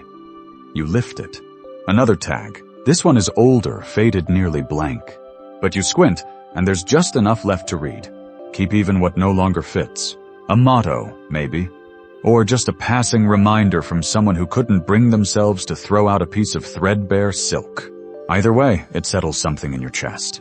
That even in the realm of fragments and discards, care continues. You close the cupboard, and the wooden door clicks shut with a softness that feels earned. Nothing rattles. Nothing shifts. Everything rests, even the forgotten. You remain kneeling by the cupboard for a little while longer, fingers resting against the smooth wooden surface, as if hoping to absorb just a bit more of the quiet logic that governs this strange and beautiful archive. The house doesn't boast about its collection. It doesn't need to. Everything here is understated but deeply intentional, built around the assumption that nothing precious should ever be rushed, and nothing worthy should ever be left without a home. When you finally rise, you stretch your legs and step lightly across the tatami to a darker corner of the room. It's cooler here, shielded from the sunlight by a low overhang. Tucked into the shadow is a wooden chest. Not lacquered, not decorative, just solid. The kind of chest that says, "I've been moved 10 times in 100 years and I don't care." You unlatch it with a creak that breaks the hush. And inside, scrolls, yes, but of a different sort. These are practice scrolls. You can tell instantly. The paper is thicker, more fibrous, designed to be reused. Some of them have visible brush strokes layered atop earlier writing. Ghost letters peeking through like echoes under fresh ink. You pull one free and unroll it gently. The text wobbles here and there, the brush lines shaky in places, overconfident in others. This wasn't written for performance. This was written for progress. Practice scrolls were a normal part of samurai households, especially those that prided themselves on literary skill. Calligraphy wasn't just a matter of aesthetics. It was a moral exercise, a test of inner discipline, a way to train the hand by first stilling the mind. Historians still debate whether samurai children were first taught with brushes or copied by tracing finger over paper, repeating characters silently until the shapes burned into muscle memory. Either way, the end result was the same. Eventually, they would graduate to practice scrolls like these. Simple, earnest, imperfect, and not all of them were kept. Many were recycled, used to light incense burners or wrap small items. But some were stored, especially those with a promising first attempt or an unexpectedly graceful stroke. You unroll a second scroll and see an effort that's, well, enthusiastic. A haiku repeated 8 times, each one more chaotic than the last. The final version has one entire character replaced with what might be a very determined cat. You chuckle softly. But then, near the edge of the scroll, written in faint red ink, a teacher's note. "Good rhythm, try less noise in your heart." A classic calligraphy critique. You're not just writing words, you're translating your energy. If your hand shakes, your thoughts are cluttered. If your strokes wobble, your intention isn't clear. That's why calligraphy wasn't taught with shouting or strict correction. It was taught with watching, repeating, and more than anything, quiet. You roll the scroll back up, careful not to smudge the old ink. On the inside flap is a faint stamp in the corner, just a tiny plum blossom seal, the same kind you saw earlier on the paired scroll box. Could be a household mark, could be a teacher's stamp of approval, or maybe both. It's easy to forget that samurai weren't just warriors or administrators, they were students. Most began their literary training young and continued practicing calligraphy well into adulthood. Some even used scroll work to relax, to clear the mind before duels, or after. In fact, one famous record tells of a general who, the night before a battle, spent several hours carefully copying a Zen poem about still water. His advisors worried he'd lost his edge. But the next day, he won handily and attributed it to his brushwork. "My sword is calm," he wrote, because my hand remembered the path. You reach into the chest once more and feel a small cloth pouch hidden beneath the stack. You open it.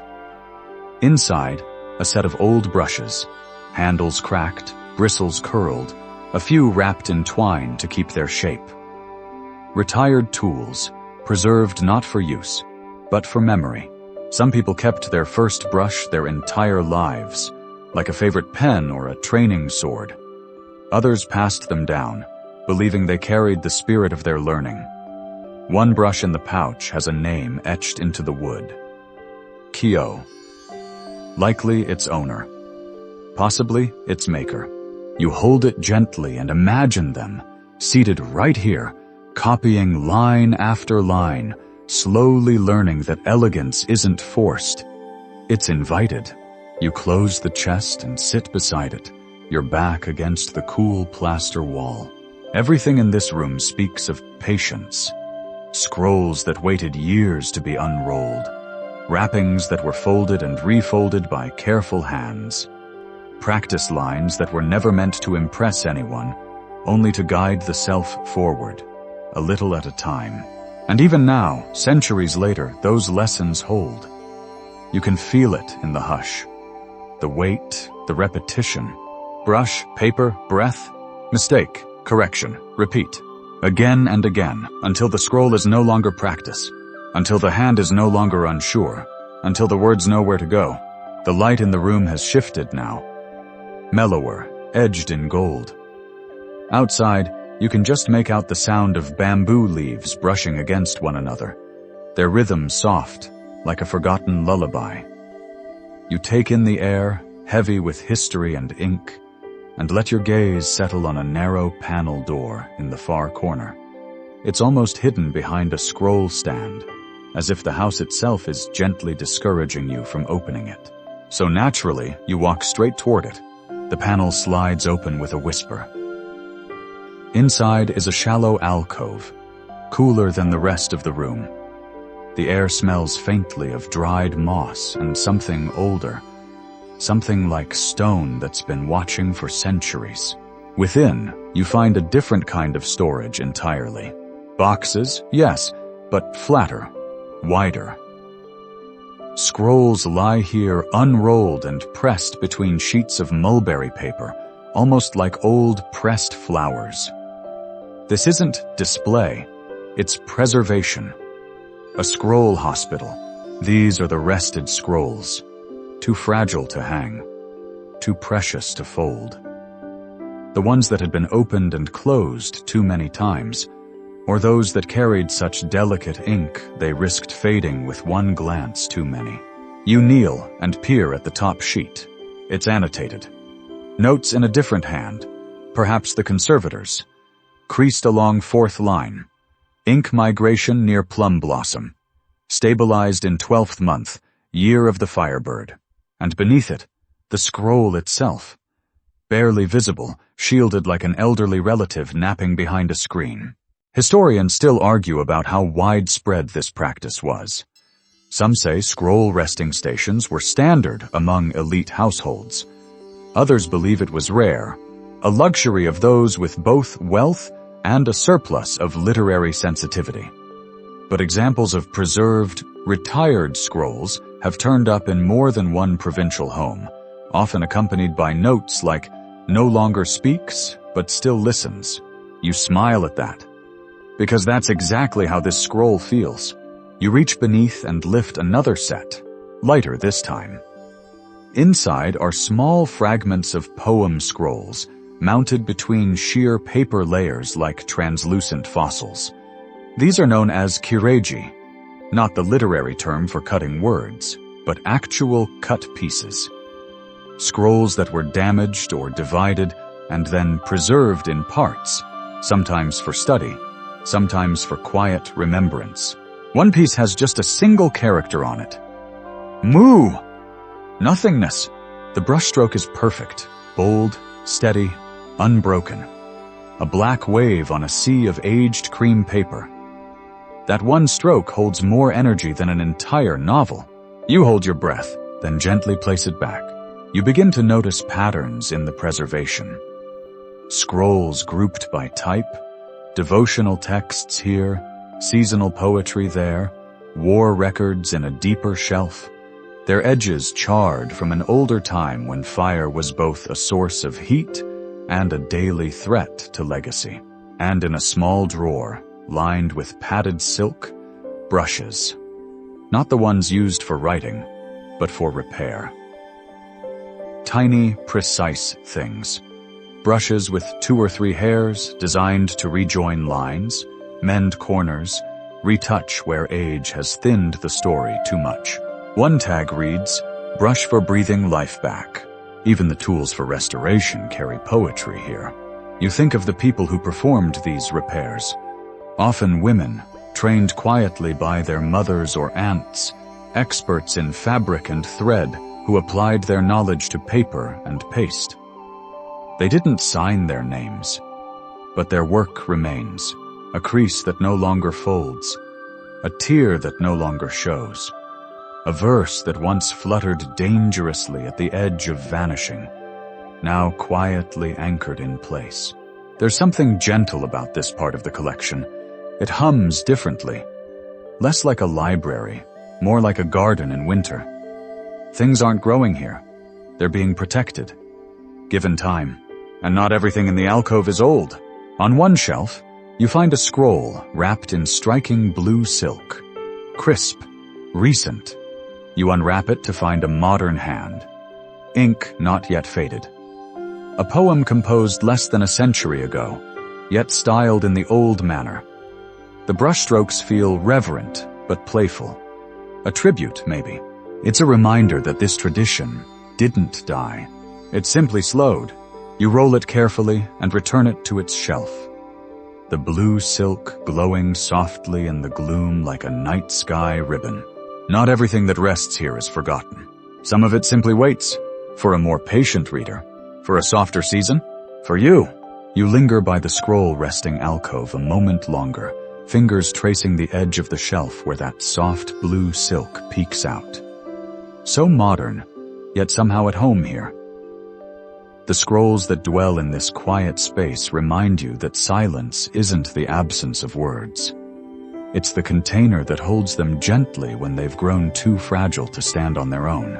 With a small bow of gratitude, you slide the panel closed behind you. The house seems to exhale at your movement, as if acknowledging your care, rewarding your attentiveness with a faint scent. Maybe hinoki cypress, maybe old ink, and an invitation to continue wandering. You step softly toward the center of the room, and for the first time, you take in the ceiling. It's higher than you realized. Dark wooden beams stretching overhead like outstretched arms. Suspended from one of them, barely visible at first, is a thin chain supporting a lacquered box. It swings slightly, as if someone had passed by not long before you. You retrieve it by gently drawing it downward on its pulley. This wasn't a decorative feature.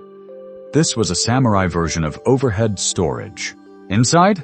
Scrolls, of course, but not poetry, not records, not anything fragile or ceremonial. These are maps.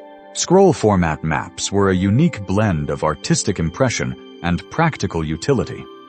The samurai class, especially during the Edo period, had a particular fondness for landscape scrolls that doubled as geographic references. Some were painted with exquisite care, while others looked more like strategic sketches scratched out by someone in a hurry. You unroll one across a low table. It begins with a coastline, brushy and spare, with a few dots of brown for rocks, a thin blue wash for water. Labels are scrawled vertically in a mixture of kanji and kana. A fishing village here, a tea house there, a fortification there, behind a hill. This is not just art. This is movement. This is planning. Historians still argue whether such scroll maps were more ceremonial than tactical. Some suggest they were presented to traveling officials like postcards in scroll form. Beautiful, vaguely accurate, designed more to impress than to guide. Others insist they were absolutely functional, especially in feudal domains where roads were rough. signage scarce, and your life occasionally depended on knowing which bridge had washed out last month. You unroll further. The scroll begins to shift. Less coastline, more mountain passes, plotted with wavy vertical lines that resemble nothing so much as stretched ramen noodles.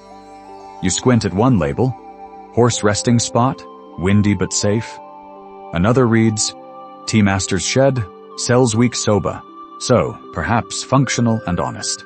You reach for a second scroll in the box and find a different style altogether. This one's more polished, clearly the work of a professional cartographer. Each feature is annotated with a delicate red seal. Roads curl like brush strokes. Rivers glimmer under a sheen of silver ink. You trace a footpath winding into forested hills and notice a small marker. Dangerous monks. Charming. You can imagine a samurai reading this and raising an eyebrow. Sometimes, the storage of these scrolls was just as considered as the scrolls themselves. Maps were often stored suspended, either above or in tightly sealed vertical chests, to prevent creasing and to discourage casual rolling and unrolling, which could distort measurements. These weren't decorative items. They were tools, treated with respect, but expected to work.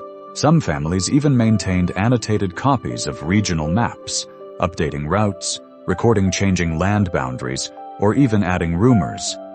New road rumored behind waterfall, or old merchant path said to exist between pines. You run a finger along the faded edge of one scroll and spot a symbol tucked in the corner. A stylized turtle. The mark of a famous Kyoto mapping house, known for its meticulous detailing and a peculiar fondness for hiding animals in their work. Some say it was superstition, others say it was boredom. Either way, it became a signature. Tucked behind the maps, you find one final scroll. Short, wide, wrapped in cloth patterned like waves. You recognize the style. It's a Kaido Meisho Zue, a travel scroll. Less map, more travelogue. A kind of visual diary of notable spots along a famous route, complete with sketches, short poems, and the occasional judgmental note about roadside dumplings. You unroll it and smile. One sketch shows two travelers arguing beneath a wind-blown pine. The caption reads, Debated dumpling size. Ate both. Still unsure. Another shows a tea house with steam rising from the roof. The brushwork soft and smudged, like the artist blinked as they painted. These were the scrolls meant to be read aloud after journeys, shared over sack with friends, passed around and chuckled at. They weren't just about where you'd been. They were about how it felt to walk there, to breathe there, to sit under a tree and eat too many dumplings with someone who walked slower than you, but always carried the money. You roll the scroll closed and look back up at the ceiling beam, maps stored above, as if to say, these are things we reach for, tools for returning, for remembering. You replace the box gently and let the chain draw it back up. There it hangs, almost invisible again, waiting for the next journey to begin. The ceiling beam settles with the slightest creak as the map box comes to rest again above your head, tucked back into its skyward berth like a cloud of folded paths. You step away slowly, and your feet instinctively guide you toward a side wall with thinner shelves, narrower spacing, and a curious series of labeled compartments, far more numerous and specific than the larger scroll storage zones. Each tiny cubby bears a label, written in a mix of abbreviated kanji and shorthand brushstrokes. Winter themes, guest readings, household anecdotes, scrolls for laughter. Your fingers hover over them, selecting one labeled simply, For Rainy Days. Inside, you find a tightly wound scroll, thin and worn, wrapped in water-stained indigo cloth. The knot is a bit frayed. Clearly this one has been unrolled many times. Carefully, you untie it. The text inside flows quickly, with no room for decorative brushwork. It's a story scroll, Fiction, meant to be read aloud, likely on quiet afternoons when the rain blurred the garden edges and conversation needed a bit of help. The tale? A boastful merchant who tries to sell umbrellas made of eel skins, claiming they change color based on the weather. He gets chased through 3 villages by a furious samurai who mistakenly believed it was a gift of great fortune. At one point, there's a talking dog. No explanation, no backstory. Just a dog who interjects, "You should have known better." You smile, then laugh softly. Because even the samurai, stoic, poised, sword-bearing poets, needed a good story on a wet day. Historians still argue about the status of fiction in samurai households. Was it encouraged? Tolerated? Some records suggest high-born samurai frowned upon frivolous tales, while others had private libraries full of comic scrolls, ghost stories, and love poems written under pen names like Moon Nibbler or Lady of the Sixth Mist. Fiction scrolls were often copied by hand, traded during travel, or exchanged between households as subtle social gestures. Here is a scroll, one might write, whose humor might match the rain in your province. And just like that, a friendship might begin. You look at the rain scroll again, and notice something curious. On the back is a faint grid, drawn in pencil. Numbered squares. A list. It's a reading rotation. Each number corresponds to a different scroll in the rainy day collection. The owner had a schedule, 1 tale per week during the rainy season, no repeats. You read the top of the list. If I get bored, I've failed myself. That's a philosophy if you've ever heard one. You gently roll it back and return it to its cubby, and pull out another from the household anecdotes section. This one is thinner, but tightly rolled. Inside? A journal of sorts. But it's not daily musings. It's gossip. Nothing scandalous. Just oddities. Cook dropped eel into ink jar. Lord said it improved the flavor. Lantern maker's son keeps folding paper cranes into tea leaves. Someone keeps rewrapping scrolls in reverse. Mystery under investigation. The tone is amused, never cruel. A kind of internal family newspaper, unrolled in the evenings for mild chuckles and subtle reminders. One section is labeled Wrongs Righted This Month, including items like guest shoe left behind returned to owner via laundry parcel, and scroll of peach poems found under cat. You lean back against the wall, scroll still open across your knees. This isn't just storage. It's curation, a deeply personal form of storytelling organization. Like the contents of a mind filed neatly, lovingly, according to mood and season and whim. Some scrolls were food, others weather. Some offered comfort, others poked fun, and some were just weird. You can't resist one last drawer. Labeled, Odd but Beloved. The scroll inside is wrapped in patched silk. Clearly old, clearly handled with affection. You unroll it to find a haiku scroll, written entirely in metaphor about sneezing. It begins. Wind through the cedar. A silent monk twitches twice. Tea spills, regret blooms. You lose it. For a solid 30 seconds, you're shaking with that sort of muffled laughter reserved for libraries and moonlit porches. You roll the scroll back up, pressing your lips together to preserve the dignity of the space. But that's just it, isn't it? Dignity didn't mean austerity. It meant balance. This house, this system of scrolls, was never only about grand poems and battlefield reports. It was about the full sweep of experience, solemnity, whimsy, doubt, boredom, joy. Everything stored, and stored with intention. You return the final scroll, close the drawer, and let the silence settle around you again. The scrolls are still, but not forgotten. The drawers close with a quiet click, and you sit there a moment longer, surrounded by the subtle afterglow of laughter. The air seems to shimmer faintly now, not from temperature or incense, but from the sheer density of lives that once breathed in this space. Every shelf, every cubby, Every scroll is a whisper preserved. You rise slowly and cross to the other side of the room, where the shelving becomes deeper, more uniform.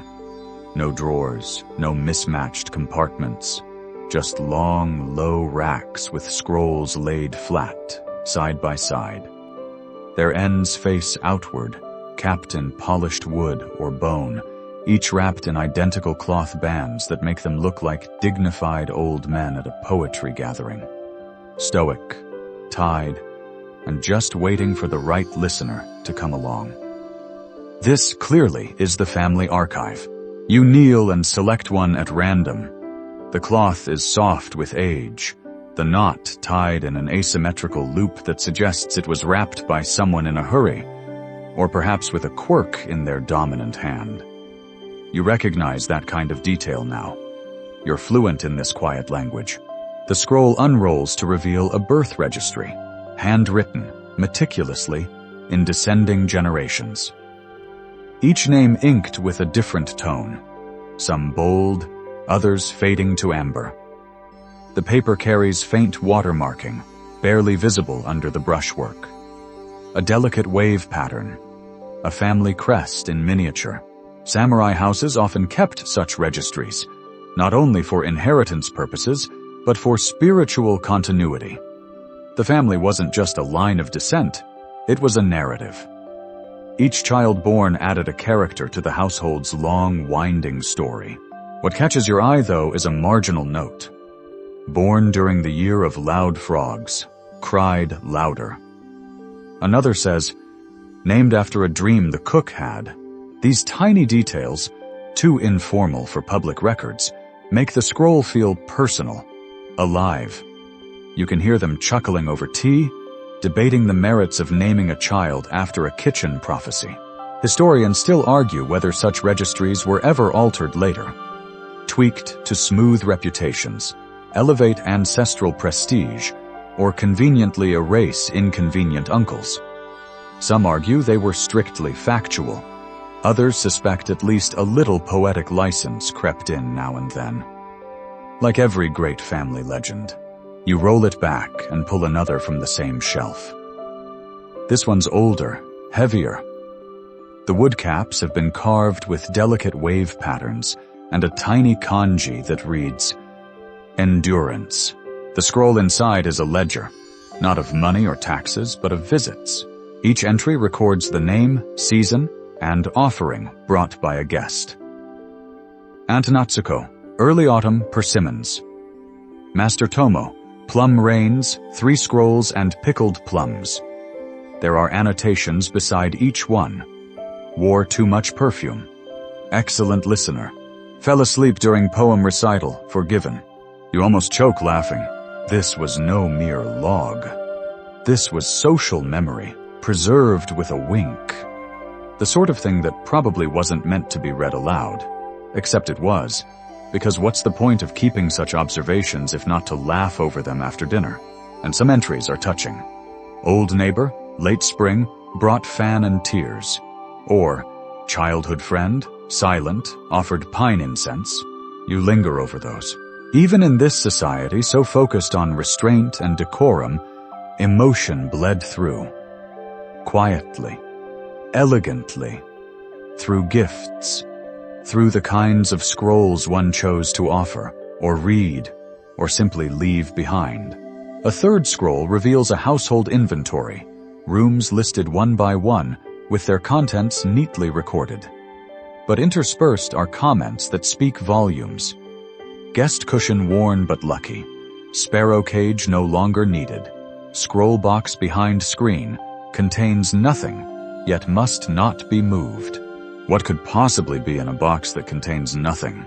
You decide not to look. Some mysteries sleep better untouched. You begin to understand that these scrolls weren't just documents. They were proofs of presence.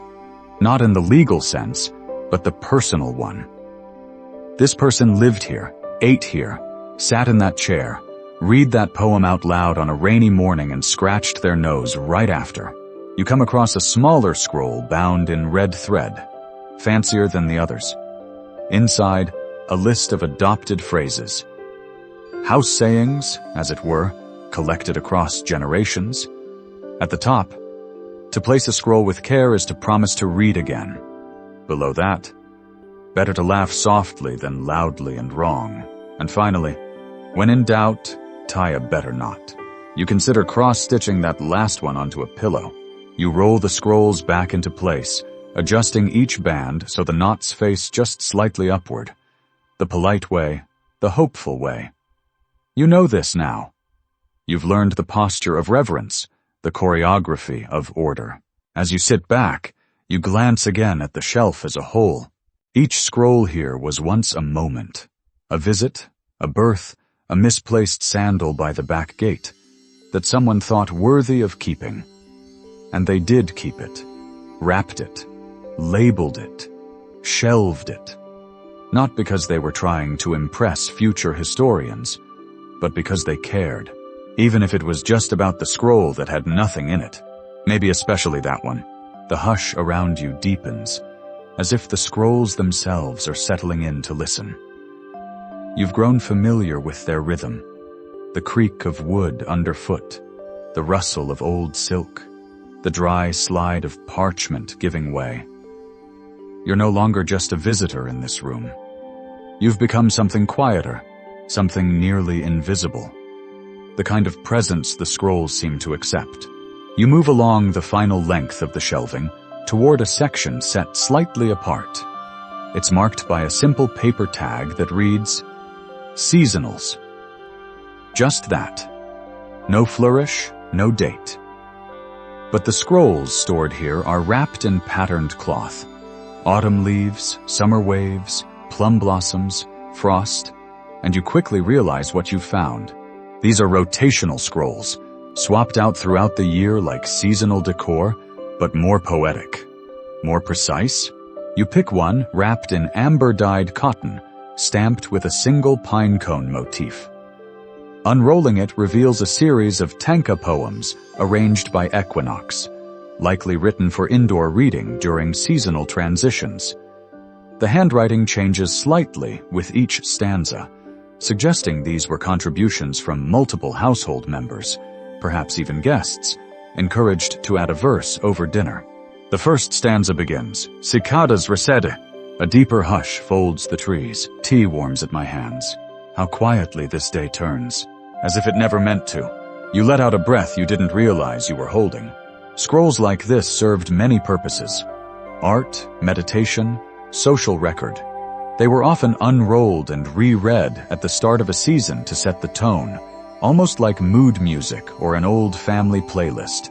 Some families even hosted scroll reading ceremonies, lighting incense and drinking seasonal tea as they recited the year's favorite verses. Historians still debate whether such practices were widespread or unique to more literate samurai households. Some argue they were deeply tied to local temples and spiritual calendars.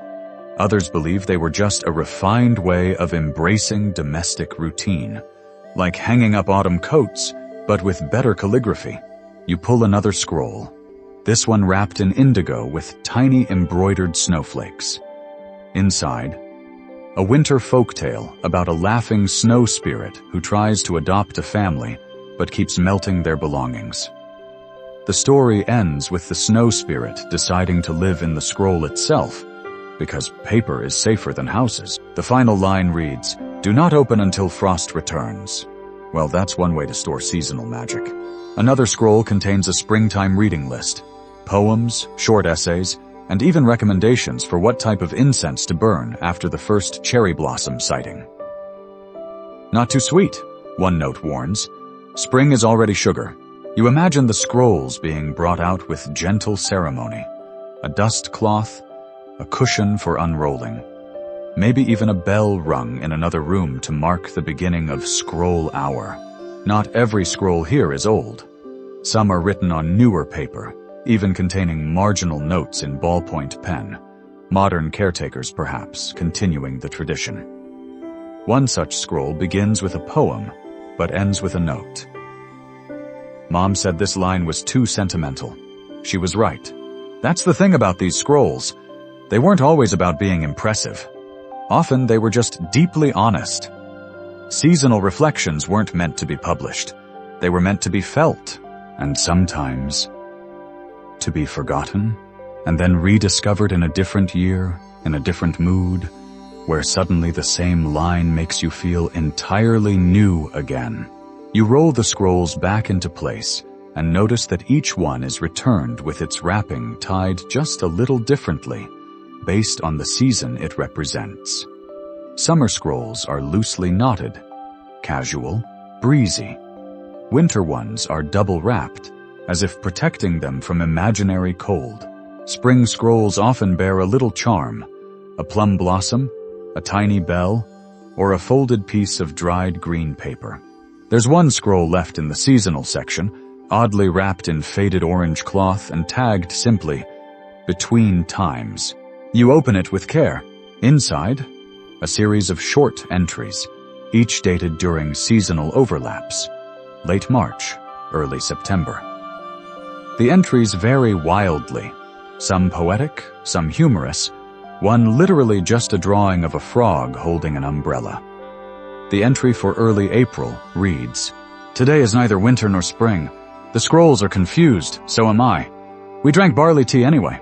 It's the scroll of ambiguity, the scroll that understands what it means to not know where one season ends and the next begins, to exist in the pause. You wrap it again, more gently than before, and return it to its place.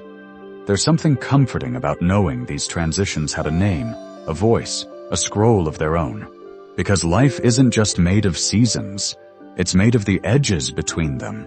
The warmth of the seasonal scrolls lingers with you, like the scent of something freshly unwrapped but long familiar. You stand and stretch your legs, bones clicking softly in the quiet, as if they too have settled into the rhythm of this contemplative archive. There's a hush here that no longer feels like silence. It feels like invitation, like the kind of quiet that says, if you sit long enough, the story will find you. And now the story leads you towards a curious corner. At first glance, it seems almost neglected. A narrow shelf, lower than the rest, close to the tatami floor. No lacquer, no tags, just a scattering of scrolls bound in mismatched cloth, floral, geometric, some clearly recycled from old garments. The shelf leans slightly forward, and the scrolls themselves are held in place with small wedges of folded paper. Not standard storage practice, not even close. You kneel and reach for the scroll on top. Its cover cloth is embroidered with the faded figure of a crane, mid-step. Inside, the scroll begins mid-sentence, and if the gourd was truly haunted, it chose a polite time to reveal itself. You blink. This is a scrap scroll, a compilation of unfinished stories, odd observations, and narrative experiments. Likely the personal writing of someone in the household, never meant for formal sharing. A drawer diary, but in scroll form. The entries are scattered, both in voice and theme. One describes a dream in which the ink brush refused to write anything but fish names. Another details a household debate over whether a garden lantern had moved 6 inches overnight. The cat was consulted, one line reads, but remained neutral. And then, a sketch. Just a single line drawing of a startled chicken, no caption. You smile. Historians still argue about these so-called scrap scrolls. Were they practice drafts, journals, secret amusements for those who couldn't express themselves in formal documents? One theory suggests they were created during illness or recovery, times when formal scroll-making was set aside in favor of free thought. Another idea proposes that they were shared among servants, children, or even secretly among women in the household, as a way to record domestic life in tones both irreverent and real. You suspect the truth lies somewhere in the middle, because these scrolls breathe. They aren't bound by form or expectation. They ramble. They contradict themselves. They forget where they were going, and then resume with a completely unrelated observation about a neighbor's snoring habits. One entry begins. He said the stars were brighter last year, but maybe his eyesight has improved. You pull another scroll. The cloth is patched from at least 3 different sources. Blue-striped cotton, golden silk, and a brown bit that may once have been a sleeve. Inside, lists.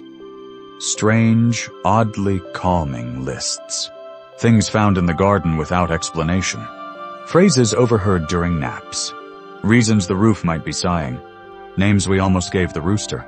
You pause on that last one. The names include 4. Thunderbeak.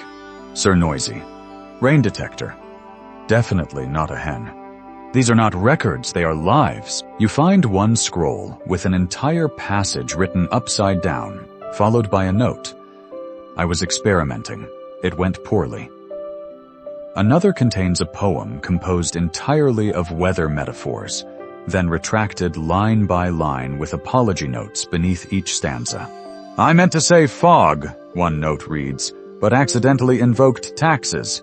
Even in its messiness, there's a kind of artistry here, a commitment to documenting not only what was important, but what was real. The hesitations, the digressions, the inside jokes that outlived their punchlines. And yet the scrolls are stored, protected, not discarded. Someone thought these were worth keeping, not in a place of honor perhaps, but in a place of intimacy. You think about your own forgotten notes, scribbled phrases on grocery receipts, dreams half-typed into your phone, jokes you never told out loud. These scrolls are a version of that, but made with brush and paper, tied with cloth, placed gently, imperfectly, into a corner of a home where they would not be lost. Because being unpolished didn't make them less valuable, it made them truer. At the very back of the shelf, behind a cluster of scrolls that clearly haven't been touched in a long time, you find one wrapped in unusually stiff fabric, like an old obi sash. The scroll is shorter than the others, and slightly misshapen. When you open it, a tiny folded envelope slips out. Inside the envelope, a pressed flower, still intact, still a hint of purple. The scroll beneath it is blank, not forgotten, not unfinished, just blank. The cloth wrapping carries a single brush mark on the inside. For later, you close the scroll carefully, tie the wrapping with a practiced knot, and place it back. Sometimes, the most honest part of a life is the part we didn't get around to writing. You sit in stillness for a moment, the blank scroll and its faded flower still lingering in your thoughts. The weight of it, gentle but certain, settles somewhere between your ribs, where half-finished memories and unsent letters tend to live. This room has grown smaller and larger at once, intimate but endless.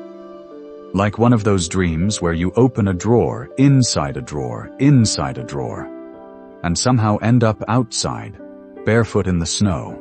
You stand again and move toward the only section left unexplored.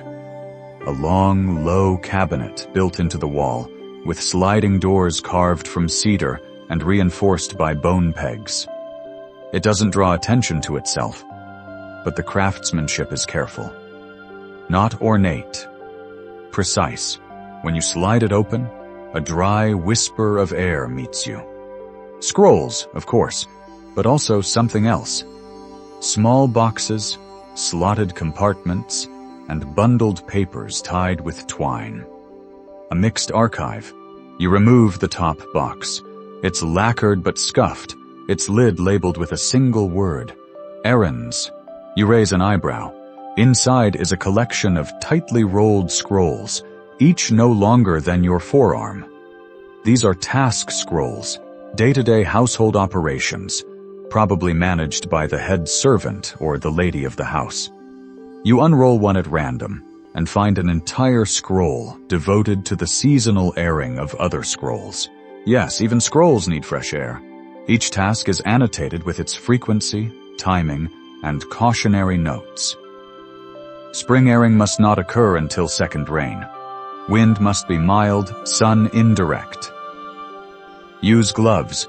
Mice do not respect poetry. Historians still argue whether this level of detail was typical or specific to particular elite homes. Some argue that samurai households delegated such things entirely, while others insist the line between poetic life and practical life was more fluid. After all, who else would write a cleaning schedule that includes "shake out the scrolls gently so the poems do not flee"? You find another scroll labeled Guest Teas. It's not a menu, it's a matrix. Columns include guest's name, preferred tea type, last known sweet preference, or tea temperature rating, gossip tolerance. You nearly burst into laughter at that last column. Takes offense easily, one line reads. Avoid plum tea jokes. This isn't just logistics. This is strategy. Hosting, taken to an almost spiritual level. And yet, not cold or mechanical. These scrolls are full of warmth, disguised as record-keeping. Emotional hospitality, committed to brush and ink. Another scroll holds an inventory of borrowed scrolls. Yes, borrowed scrolls. It seems this household had a thriving lending system, like a samurai-era Netflix. Each loan is dated, described, and stamped with the family crest of the borrower. Return expected after full moon. Borrower commented on poor brushwork. Please remember. Scroll returned with snack. Exceptional manners. You wonder what the snack was. You reach behind the boxes to a bundle of folded papers. They're too stiff to be letters. And then you see it. These are scroll maintenance guides. Instructions for repair, patching, ink retouching, and proper paper humidity balance. One includes a set of ink formulas with deeply poetic names. Shadow on snow, pale gray for faded winter scenes. Persimmon edge, a red-orange used to highlight marginal notes. Ghost ink, nearly invisible, reappears when lightly heated. That last one gives you pause. You check the margins of the repair guide. There, faintly, is something that wasn't there before. The phrase, "read again when you've forgotten." You blink, probably a coincidence, probably not magic, probably. You rewrap the guides and replace them, then turn to the final item. A long, narrow box at the back of the cabinet. Unlike the others, it's secured with a ribbon. Not a bow, an intricate musubi knot, symbolic of both closure and beginning. You hesitate, then undo it. Inside, 3 scrolls, all wrapped identically in plain brown cloth. No labels, no caps. You open the first, slowly. It's blank, save for one short line at the top. This scroll is for you. You pause. The second scroll, you may write what you've seen. And the third, but only if it helps you sleep. You roll them back up gently. Your throat feels tight, and you're not entirely sure why. Maybe it's the invitation. Maybe it's the quiet knowing that someone, somewhere, expected the future to find this room. Not a scholar, not a collector, just someone curious, someone tired, someone like you. You return everything, tie the knot, close the cabinet. The shelves around you stand still. The air hums. You have walked the scrolls, and the scrolls have walked you. The floor creaks softly beneath you as you rise for the last time tonight. The scrolls, some neat, some askew, watch from their shelves, not judging, merely observing. You walk slowly now, not to prolong the journey, but because there's a different kind of reverence in your step. One reserved for things that don't shout to be remembered. In the far corner, barely visible in the dimness, sits one final storage chest. It's not tucked away for privacy or locked for secrecy, just resting there, like a guest who overstayed but was too polite to wake anyone. The chest is small, lacquer long, faded to a grayish tone, with a lid that sticks ever so slightly as you open it. Inside, a single scroll, wrapped in fabric patterned with brushstroke clouds. A scent of cedar rises up, mixed with a memory of plum blossoms that may only exist in your imagination. You sit, the wood cool against your knees, and gently unroll it. This scroll is different. Not in structure. There are still tidy columns and kanji, small illustrations tucked into corners, but in tone. This is a legacy scroll, written for someone not yet born. Perhaps for a child. Perhaps for no one specific. It begins with, "To the one who finds this, you are welcome. We saved a seat." You feel it before you understand it. This scroll is a message from long ago, meant to comfort a future reader, not impress them. It continues, "The scrolls in this room were kept not only for wisdom or status, but for quiet. In quiet, things grow differently. Ideas take root slowly. Memory lingers in corners. And people, yes, even samurai, become softer." You read on. It tells stories of scrolls being made in moonlight, of grandparents dictating poems while sipping broth, of children making up titles like The Great Scroll of Accidental Pickles, just to get out of chores. It's not a chronicle. It's a bedtime story told backwards. There's a passage about a favorite scroll being dropped in a pond by mistake, and the ink smearing into what looked like a horse. They kept it anyway, named it Horse That Wasn't. Another describes a cousin who used to rearrange scrolls as a prank, hiding funny poems among tax documents just to see if anyone noticed. They did, the writer adds, and she was made head of seasonal organization the following year. Historians still debate the nature of these legacy scrolls. Were they common? Rare? Were they sincere testaments or just elaborate jokes wrapped in cloth and sentiment? Some scholars think they were used for teaching calligraphy. Others believe they were written as exercises in humility, reminders that even the smallest voice could echo if given space. You finish the scroll. The last line is, "If you came here looking for something, I hope you found it. If not, I hope you find rest." You do not roll it up just yet. You sit with it, because now, more than ever, it feels like the scroll has been sitting with you. In this room, where paper has outlasted fire and cloth has outlived names, you are simply another visitor in the long breath of history. Not a historian. Not even a samurai. Just a person. Tired, perhaps. Curious, definitely.